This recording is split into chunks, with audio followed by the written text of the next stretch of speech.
Alors, veuillez bien savourer ce documentaire sur le carnaval de Caen.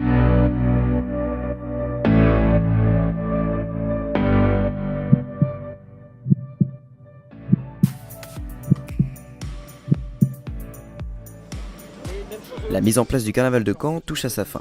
C'est jeudi 4 avril qu'a eu lieu la 22e édition du plus grand carnaval étudiant d'Europe. Les étudiants sont attendus à 14h place Saint-Martin, une heure avant que le défilé commence.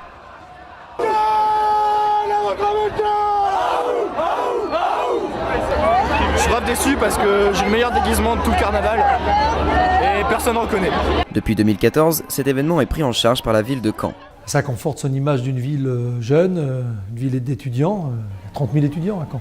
Donc sur une ville d'un peu plus de 100 000 habitants, c'est évidemment important. Puis ça donne un peu, en même temps, c'est un moment festif, convivial. Cette année, on va foutre un très gros bordel. Est-ce que vous êtes chaud?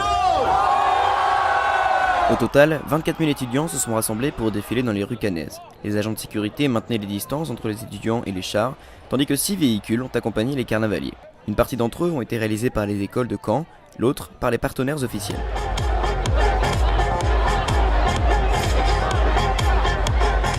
Cet événement est LE rendez-vous de l'année pour les Normands.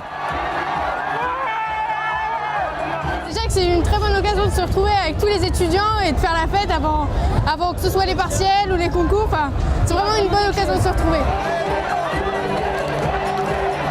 L'association d'étudiants qui porte comme elle le peut cet événement. C'est pourquoi on a créé un peu quelque chose de très atypique, une association qui, aux côtés des étudiants, justement, on compte le préfet et le maire de la ville pour que justement les choses se passent bien et soutenir les étudiants de cette organisation. C'est un choix de la ville de prendre part à l'organisation pour que tout se passe dans les bonnes conditions. Créativité, originalité, extravagance, eux aussi étaient de la partie. Arrêtez les voitures, rendez-nous notre banquille, on a chaud. La vente d'alcool sur place est interdite, ce qui n'empêche pas aux étudiants d'en ramener. C'est une des règles imposées par l'organisation du carnaval. Le défilé donc avec les chars, c'est 2 semaines. Vraiment 2 semaines de travail acharné. Et après, pour l'organisation même de l'événement lui-même, c'est à peu près... nous, on est sur 10 mois à peu près de travail. À peine terminé, Nathan Courbet et son équipe pensent déjà au prochain carnaval. Moi, je viens de Marseille. Comme quoi, le carnaval, en fait, ça prouve que du coup, ça rassemble toute la France. Ce rassemblement n'est pas à but lucratif pour la mairie, mais une volonté de satisfaire les étudiants. Ouais, c'est avant tout un bon moment festif entre amis, et même avec des gens qu'on ne connaît pas, et ça fait plaisir. Ouais. Avec ces 24 000 carnavaliers, ce n'est pas sans risque. En tout, 29 personnes ont été prises en charge, dont 10 mineurs et 8 urgences absolues liées à l'alcool et à la drogue. Du côté de la police, 16 interpellations et 20 délits ont eu lieu.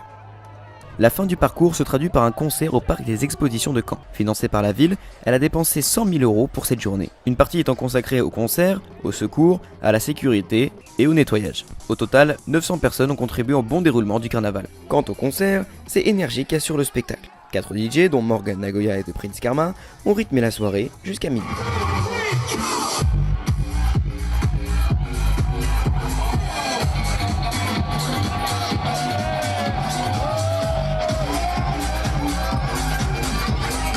En attendant la prochaine édition du carnaval, d'autres événements vous sont proposés à Caen. On retrouve notamment un festival d'art de rue et des cérémonies de commémoration du 75e anniversaire du débarquement. Merci encore à Énergie de nous avoir accueillis. Merci à vous, c'était ouf.